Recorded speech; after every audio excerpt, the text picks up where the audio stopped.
Hello नमस्कार दोस्तों। I hope आप सभी बहुत अच्छे होंगे और आप सभी की तैयारी काफ़ी शानदार तरीके से चल रही होगी। आज हम लोग करने वाले हैं टॉप 25 प्रश्नों के संग्रह के सीरीज का नेक्स्ट पार्ट। इससे पहले बहुत सारे टॉप 25 प्रश्नों के संग्रह का सीरीज आ चुका है जो किसी न किसी एग्जाम्स में पूछे जा चुके हैं और बार बार उन प्रश्नों को एग्जाम्स में दोहराया जा रहा है। तो उन्हीं प्रश्नों के सीरीज का नेक्स्ट पार्ट है। तो चलिए बिना बात की देरी किए हम लोग अति महत्वपूर्ण प्रश्नों के संग्रह का नेक्स्ट चीज कर रहे हैं। पहला क्वेश्चन है, किसके द्वारा बना प्रतिबिंब हमेशा आभासी, सीधा एवं अत्यधिक छोटा होता है? तो किसका? उत्तल दर्पण। उत्तल दर्पण द्वारा बना हुआ प्रतिबिंब क्या होगा? हमेशा क्या होगा? आभासी होगा, सीधा होगा एवं अत्यधिक छोटा होगा। नेक्स्ट क्वेश्चन है, सुंदरवन राष्ट्रीय उद्यान क्या है? सुंदरवन राष्ट्रीय उद्यान भारत के किस राज्य में स्थित है? तो सुंदरवन राष्ट्रीय उद्यान भारत के पश्चिम बंगाल राज्य में स्थित है। तो सुंदरवन है तो सुंदरवन डेल्टा भी याद रखिए इससे, सुंदरवन डेल्टा, सुंदरवन डेल्टा। अब ये सुंदरवन डेल्टा किस चीज़ के लिए फेमस है? तो आपको पता होना चाहिए, बंगाल टाइगर के लिए। क्या यहाँ पे? बंगाल टाइगर, बंगाल टाइगर के लिए फेमस है। सुंदरवन डेल्टा से एक और बात याद रखिए, ये दो नदियों के संगम, ठीक है, तीन नदी मान लीजिए, गंगा पूछ लेता है किन किन नदियों के निक्षेपण से सुंदरवन डेल्टा का निर्माण होता है? गंगा, ब्रह्मपुत्र, गंगा, ब्रह्मपुत्र और मेघना, मेघना। इन तीनों नदियों के पानी से मतलब निक्षेपण से डेल्टा का निर्माण होता है, ठीक है, सुंदरवन। और एक और बात याद रखिए, सुंदरवन डेल्टा जो होता है ना, सुंदरवन डेल्टा में मैंग्रोव, सुंदरवन डेल्टा मैंग्रोव, एक तरीके से याद रखिए, सॉरी, मैंग्रोव वन पाए जाते हैं, मैंग्रोव जंगल, फॉरेस्ट है ये, ठीक है, मैंग्रोव फॉरेस्ट है। तो इसको भी जरूर याद रखिए। और सुंदरवन राष्ट्रीय उद्यान और ये सुंदरवन डेल्टा जो है, ठीक है, भारत और बांग्लादेश दोनों तरफ है फैला हुआ, ठीक है। सदाबहार वन पाए जाते हैं, सदाबहार वन इसमें पाए जाते हैं। तो क्वेश्चन पूछ सकता है, सुंदरवन डेल्टा में किस प्रकार के वृक्ष है? सदाबहार वन के वृक्ष पाए जाते हैं, ठीक है। तो ये काफ़ी दलदली क्षेत्र में पाया जाता है। चलिए नेक्स्ट देखते हैं आप क्वेश्चन। विश्व में किस देश में सर्वप्रथम लिखित संविधान लागू हुआ था? सर्वप्रथम बोल रहा है लिखित संविधान किस में? तो अमेरिका में लागू हुआ था, ठीक है। अब अमेरिका में लागू हुआ था तो रिटर्न लिखा कब गया था? अमेरिका में संविधान लिखा गया था कब? 1787 ईस्वी में, 1787 ईस्वी में। लेकिन ऑपरेशनल हुआ था ये कब? ऑपरेशनल हुआ था 1789 ईस्वी में, ठीक है। तो इन चीज़ों को भी जरूर याद रखिए, ठीक है। चलिए नेक्स्ट देखते हैं। अरुणाचल प्रदेश में ब्रह्मपुत्र को किस नाम से जानी जाती है? अरुणाचल प्रदेश में ब्रह्मपुत्र नदी को दिहांग के नाम से जाना जाता है, दिहांग नदी के नाम से जाना जाता है। तो पहली बात, अरुणाचल प्रदेश आ गया। तो अरुणाचल प्रदेश को कौन? भारत का सबसे पूर्वी राज्य है और सूर्योदय का राज्य बोला जाता है, ठीक है। और चलिए ब्रह्मपुत्र शब्द आया था, ब्रह्मपुत्र ये किस नाम? अरुणाचल प्रदेश में दिहांग के नाम से आता है। लेकिन जब ये निकलती है, जहाँ से निकलती, कहाँ से? तिब्बत से, तिब्बत के मानसरोवर से निकलती है, तिब्बत से। तिब्बत में इसको क्या कहते हैं? ब्रह्मपुत्र को यारलांग, क्या बोलते हैं? यारलांग सांगपो, याद रखिएगा, यारलांग सांगपो बोला जाता है किसको? ब्रह्मपुत्र नदी को। तो ये चीज़ जरूर याद रखिए, यारलांग सांगपो बोला जाता है ब्रह्मपुत्र नदी को तिब्बत में। तो बांग्लादेश में जमुना बोला जाता है, बांग्लादेश में जमुना बोला जाता है, ये भी यही याद रखिए। क्वेश्चन पूछ लेगा, बांग्लादेश में ब्रह्मपुत्र नदी को किस नाम से जाना जाता है? जमुना नाम से जाना जाता है, ठीक है। इन चीज़ों को जब गंगा नदी और ब्रह्मपुत्र नदी ये बांग्लादेश में मिल जाती है ना, तो उसको बोलते हैं मेघना। इसी को क्या बोलते हैं? मेघना नाम से जाना जाता है, ठीक है। ये भी क्वेश्चन जरूर याद रखिए, एग्जाम पॉइंट ऑफ व्यू से बहुत ज़्यादा इंपॉर्टेंट है। गंगा और ब्रह्मपुत्र को मिल जाने के बाद उस नदी को किस नाम से जाना जाता है? तो मेघना नाम से जाना जाता है। बांग्लादेश में ब्रह्मपुत्र नदी को किस नाम से जाना जाता है? जमुना नदी के नाम से जाना जाता है। ठीक है, चलिए नेक्स्ट। भारत का वाटरमैन के नाम से कौन जाना जाता है? भारत का वाटरमैन के नाम से जानता है राजेंद्र सिंह को बोला जाता है। ठीक है, अब ये राजेंद्र सिंह कहाँ से? अलवर डिस्ट्रिक्ट राजस्थान से बिलोंग करते हैं, क्वेश्चन पूछ सकता है। ठीक है, अलवर राजस्थान से बिलोंग करते हैं। और इसको याद रखिए, मैग्सेस अवार्ड से, कौन से? मैग्सेस अवार्ड से नवाजा जा चुका है। कब? मैग्सेस अवार्ड से नवाजा जा चुका है 2001 में। 2001 में मैग्सेस अवार्ड मिल चुका है किसको? राजेंद्र सिंह को, पानी के संरक्षण के लिए। ठीक है, इसीलिए भारत का वाटरमैन बोला जाता है। और दूसरा बात इसको याद रखिए,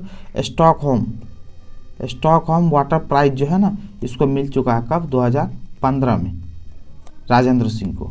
तो इसके बारे में इतना तो जरूर जानिए। और जब राजेंद्र सिंह के बारे में जानते ही हैं, तो राजेंद्र सिंह की एक संस्था का नाम है, याद रखिए, तरुण भारत संघ।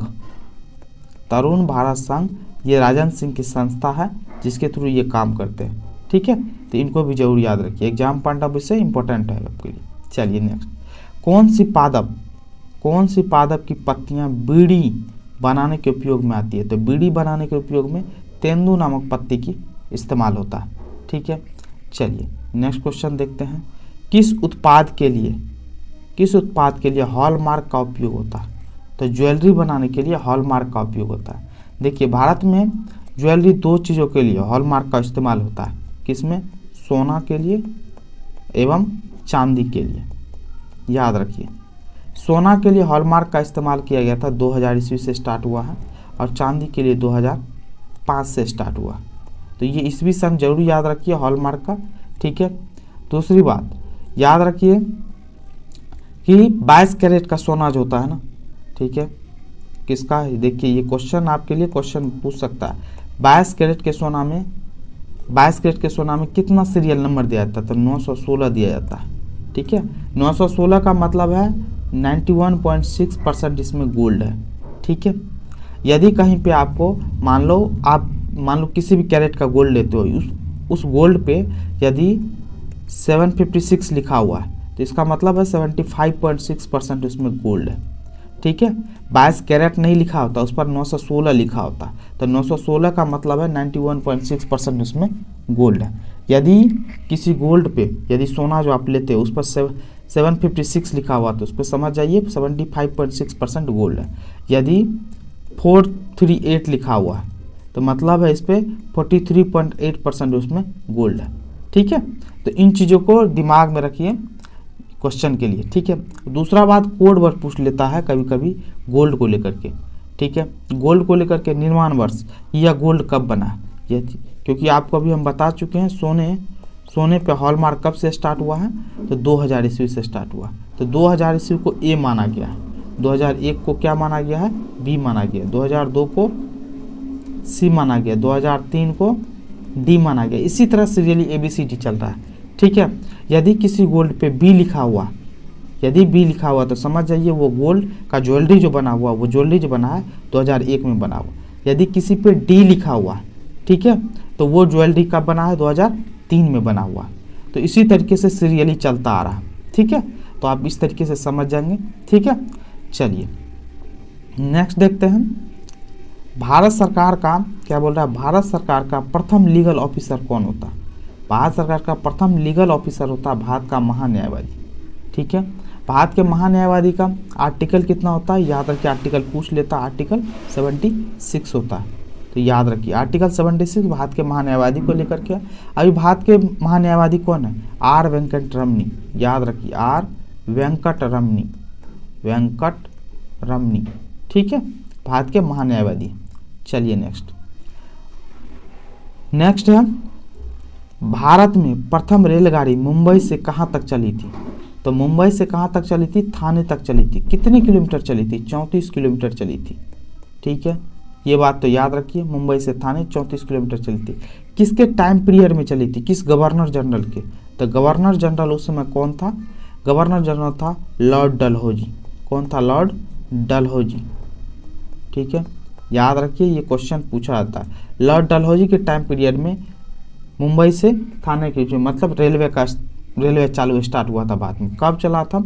16 अप्रैल याद रखिए 16 अप्रैल 1853 को चला था ये पहली बार। 16 अप्रैल 1853 को चली थी। मुंबई से थाने 34 किलोमीटर चली थी लॉर्ड डलहौजी के टाइम पीरियड में। ये वही लॉर्ड डलहौजी है जिसका हड़प नीति आप लोग बहुत पढ़ते हैं। हड़प नीति, डॉक्ट्रिन ऑफ लैप्स, हड़प नीति काफ़ी सुनते हैं। ठीक है, हड़प नीति की तरह सबसे पहले किसको कब्जा में लिया था? सतारा को। ठीक है, तो ये भी जरूर याद रखिए। चलिए नेक्स्ट, अब है जलालगढ़ किला। जलालगढ़ किला बिहार के किस जिले में स्थित है? जलालगढ़ किला बिहार के पूर्णिया जिले में स्थित है। इसी तरह शेरशाह सूरी का मकबरा पूछ लेता है, शेरशाह सूरी सासाराम से। ठीक है, तो ये भी जरूर याद रखिए। नेक्स्ट है, भारत सरकार की तरफ से करेंसी नोट की कौन सी एजेंसी, भारत सरकार की तरफ से करेंसी नोट कौन सी एजेंसी जारी करता है? तो भारतीय रिजर्व बैंक जारी करता है। कौन करता है? RBI, reserve bank of India. ठीक है, अब RBI की स्थापना कब हुई थी? तो 1 अप्रैल को हुआ था। 1 अप्रैल कब? 1 अप्रैल 1935 को हुआ था। ठीक है, RBI की स्थापना किस एक्ट के द्वारा कभी पूछ लेता है? तो RBI एक्ट 1934 के तहत इसकी स्थापना हुई थी। किसकी? RBI की। ठीक है, अब क्वेश्चन पूछ लेता है RBI से जुड़ा हुआ क्वेश्चन आपसे कि RBI के प्रथम गवर्नर कौन थे? तो याद रखिए, प्रथम गवर्नर बोलेगा तो ऑसबॉर्न स्मिथ थे प्रथम गवर्नर RBI के। ठीक है, यदि प्रथम भारतीय गवर्नर पूछ लेगा तब CD देशमुख का नाम देना। भारतीय गवर्नर में CD देशमुख। ठीक है, और प्रेजेंट में अभी गवर्नर कौन है RBI के? तो शक्तिकांत दास है। कौन है? शक्तिकांत दास। ठीक है, तो ये बात जरूर याद की। कितने नंबर के हैं ये? 25 नंबर के।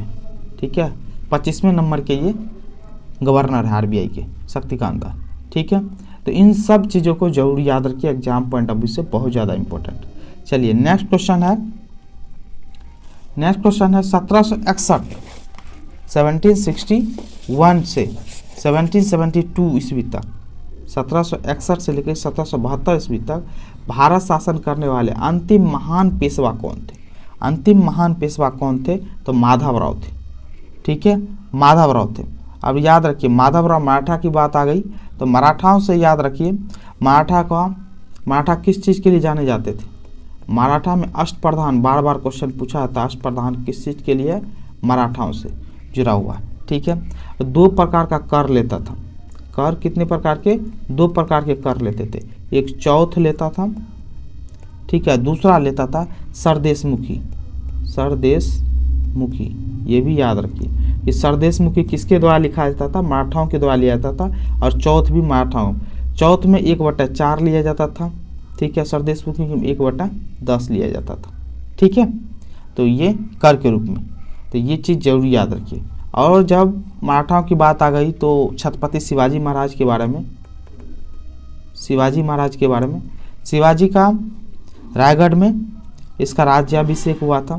तो ये बात याद रखिए, रायगढ़ में करवाया कौन था राज्याभिषेक? गंगा भट्ट ने, गंगा भट्ट जी ने इसका राज्याभिषेक करवाया था शिवाजी का। और शिवाजी के गुरु कौन थे? शिवाजी के गुरु पूछ लेगा तो तुक्काराम राम जी, याद रखिएगा, तुक्काराम राम जी शिवाजी के गुरु थे, जरूर याद रखिए। ठीक है, और एक क्वेश्चन पूछ लेता है कौन से पेशवा थे, मराठा पेशवा थे जो गुरिल्ला वार के लिए, गुरिल्ला युद्ध के लिए जाने जाते हैं, गुरिल्ला युद्ध के थे। तो कौन से थे? बाजीराव गुरिल्ला युद्ध के लिए काफ़ी फेमस थे, काफ़ी जाने जाते हैं। तो क्वेश्चन पूछ लेता है कभी कभी। ठीक है, चलिए नेक्स्ट देखते हैं। नेक्स्ट है दक्कन पठार की। दक्कन पठार की सबसे ऊंची चोटी कौन सी है? दक्कन पठार की सबसे ऊंची चोटी कौन सी है? तो अनाईमुडी है। कौन सी है? अनाईमुडी, दक्कन पठार की। अब दक्कन पठार की सबसे ऊंची चोटी अनाईमुडी है। अब देखिए, ये वाला पार्ट भारत का जो दक्षिण पार्ट पर है, इस वाले पार्ट को, पश्चिमी पार्ट को दक्कन का पठार बोलते हैं। और दक्कन के पठार को यहाँ पे कौन से सबसे हाईएस्ट पीक है? अनाईमुडी, अनाईमुडी। ठीक है, ये है। लेकिन पूर्वी भाग में कौन सी सबसे ऊंची चोटी है? तो जिंदगाड़ा, याद रखिएगा, जिंदगाड़ा। यदि जिंदगाड़ा ऑप्शन में नहीं दिया हुआ तो तब महेंद्रगिरी टिक मार सकते हैं, महेंद्रगिरी। ठीक है, पहले ऑप्शन में देख लीजिएगा जिंदगाड़ा है तो जिंदगाड़ा ही टिक मारिएगा, यदि जिंदगाड़ा नहीं है तब क्या डालिएगा, महेंद्रगिरी। इस चीज़ को जरूर याद रखिएगा। ठीक है, और दूसरा बात, जब एक और क्वेश्चन आती है कि महेंद्रगिरी कहने का मतलब नीलगिरी,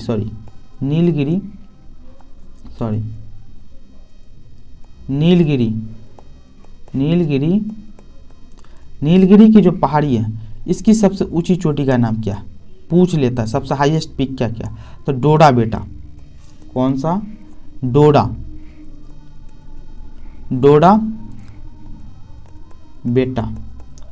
बेटा नीलगिरी की सबसे ऊंची चोटी है। ये भी क्वेश्चन कभी कभी पूछ लेता है तो जरूर याद रखिए। चलिए नेक्स्ट क्वेश्चन देखते हैं। नेक्स्ट है संयुक्त राष्ट्र दिवस। संयुक्त राष्ट्र दिवस कब मनाया जाता है? तो संयुक्त राष्ट्र दिवस की स्थापना हुई थी 24 अक्टूबर 1945 को। तो 1945 को हुआ था, तो 24 अक्टूबर क्या इसका संयुक्त राष्ट्र दिवस के रूप में मनाया जाता है। ठीक है, तो संयुक्त राष्ट्र दिवस 24 अक्टूबर को मनाया जाता है। दूसरा बात, इसमें यूएनएससी को यूएनएससी को क्या बोला जाता है? पुलिसमैन ऑफ वर्ल्ड बोला जाता है। ठीक है, तो ये भी याद रखिए। इसमें 5 परमानेंट मेंबर हैं। वो कौन कौन से हैं? जिनको वीटो का पावर दिया हुआ है। ठीक है, फ्रांस है, रसिया है, यूके है, यूएसए है और चाइना है। ये 5 देश हैं जिसको वीटो का पावर है। ठीक है, परमानेंट मेंबर है। और 10 नॉन परमानेंट मेंबर है। ठीक है, नॉन परमानेंट जिसको 2 साल के लिए चुना जाता है। ठीक है, और इसके हेडक्वार्टर कहाँ है? हेडक्वार्टर हेग में है। ठीक है, तो इतनी चीज़ें जरूर याद रखिए एग्जाम पॉइंट ऑफ व्यू से। चलिए नेक्स्ट देखते हैं। भारतीय संविधान में कितने मौलिक कर्तव्य शामिल हैं? टोटल कितने हैं? 11 मौलिक कर्तव्य हैं भारतीय संविधान में। ठीक है, और 11 मौलिक कर्तव्य है। तब मौलिक कर्तव्य कहाँ से लिया गया है भारतीय संविधान में? मौलिक कर्तव्य लिया कहाँ से गया है? तो आपको पता होना चाहिए कहाँ से, यूएसएसआर से। ठीक है, यूएसएसआर से लिया गया। ठीक है, ये कब लिया गया था? 42वें संविधान संशोधन, 42वें अमेंडमेंट एक्ट 1976 को लिया गया था। किसके? स्वर्ण सिंह कमेटी के रिकमेंडेशन पे। याद रखिए, क्वेश्चन पूछ सकता है किसके? स्वर्ण सिंह कमेटी के रिकमेंडेशन पे लिया गया था ये भारतीय। ठीक है, तो स्टार्टिंग में जब यूएसएसआर से लिया गया था तो 10 ही मौलिक कर्तव्य थे। ठीक है, जो स्वर्ण सिंह कमेटी के द्वारा 42वें संविधान संशोधन 1976 में डाला गया। एक 11वां जो मौलिक कर्तव्य था, 11वां मौलिक कर्तव्य जोड़ा गया, वो जोड़ा गया 86th amendment act, 86th amendment 2002 में जोड़ा गया। 11वां मौलिक कर्तव्य, इसमें क्या था? 6 से 14 साल के सभी बच्चों को मुफ्त शिक्षा की व्यवस्था की गई। ठीक है, तो ये 11वां मौलिक कर्तव्य जोड़ा गया था। कब? 2002 में। ठीक है, तो इनको भी जरूर याद रखिए। जब यूएसएसआर से लिया गया था तो उसमें 10 था, 11वां जोड़ा गया 2002 में, जिसमें 6 से 14 साल के बच्चे को मुफ्त शिक्षा की बात की गई। ठीक है, चलिए नेक्स्ट है आईने अकबरी। आईने अकबरी किसके द्वारा लिखा गया था? आईने अकबरी लिखा गया अबुल फजल के द्वारा। ठीक है, किसके द्वारा? अबुल फजल। और आईने अकबरी के साथ साथ कौन है? एक अकबरनामा है। अकबरनामा भी इन्हीं के द्वारा लिखा गया, अबुल फजल के द्वारा। ठीक है, चलिए नेक्स्ट देखते हैं हम। भारत का मानक समय क्या है? अब क्वेश्चन पूछ रहा है भारत का मानक समय क्या है? जीएमटी से ग्रीनविच टाइम से 5.5 घंटे आगे। कहने का मतलब 82.5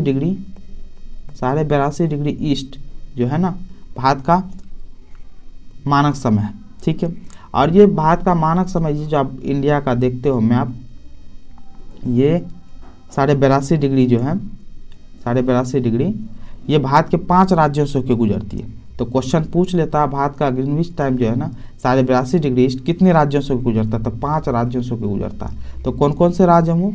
यूपी हैं, एमपी हैं, UP, MP, Orissa, Chhattisgarh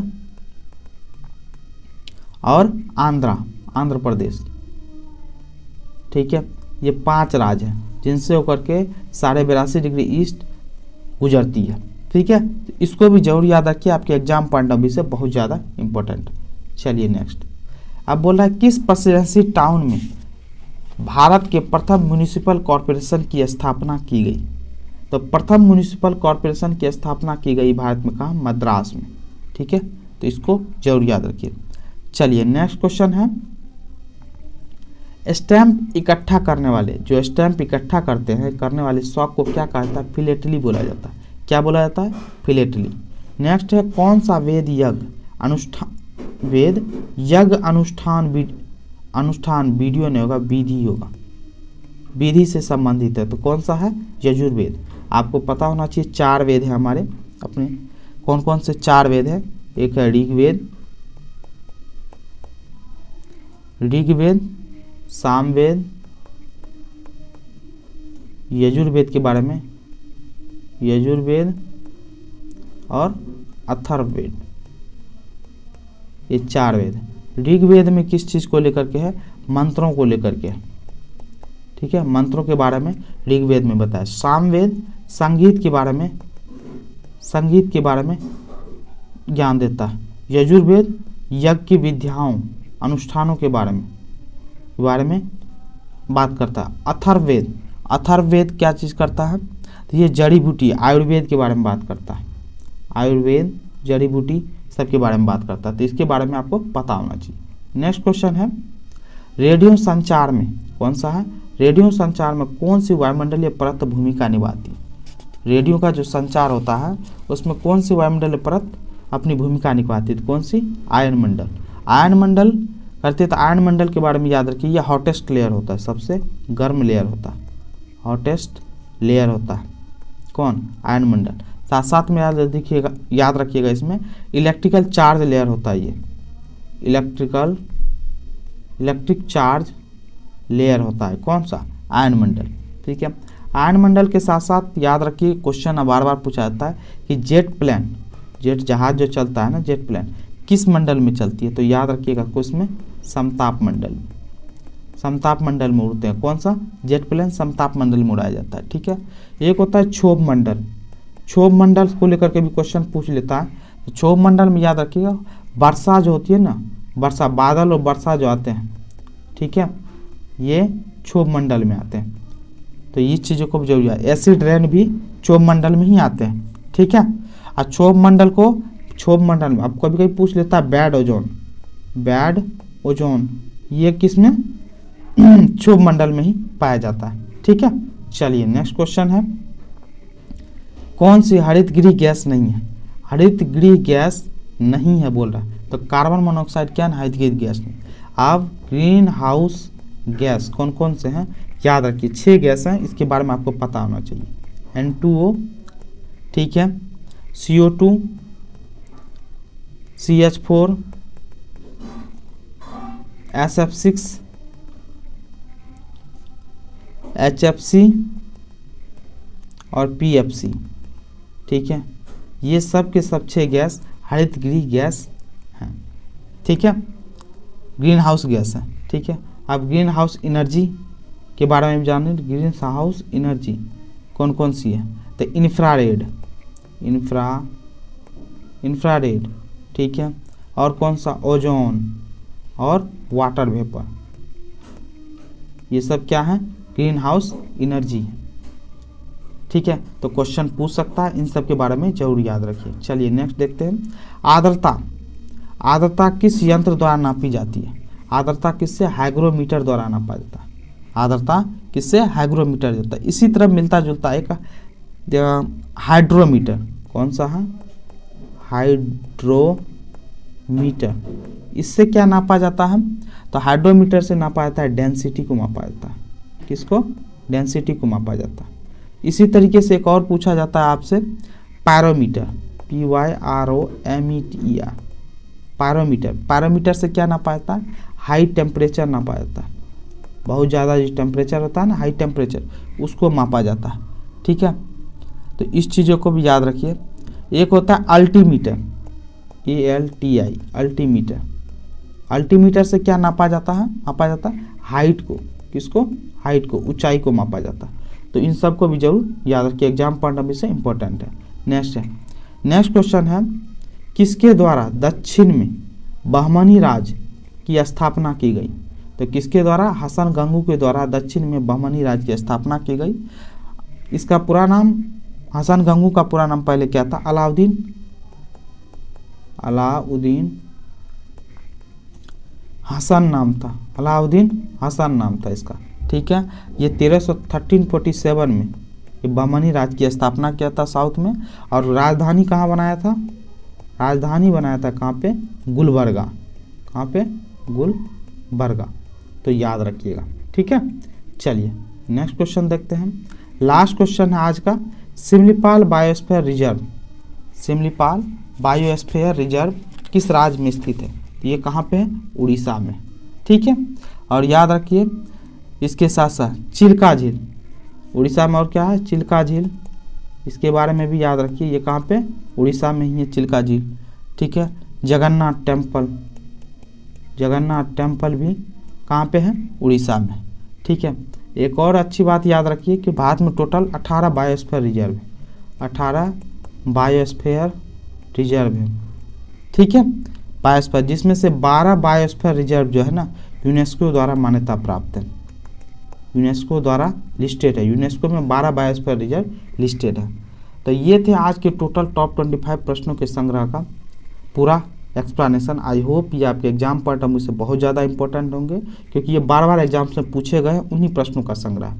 I hope video पसंद आया होगा। पसंद आया तो प्लीज़ मेरे चैनल को लाइक करें, कमेंट करें, शेयर करें और चैनल को सब्सक्राइब जरूर करके जाएं। Thank you so much.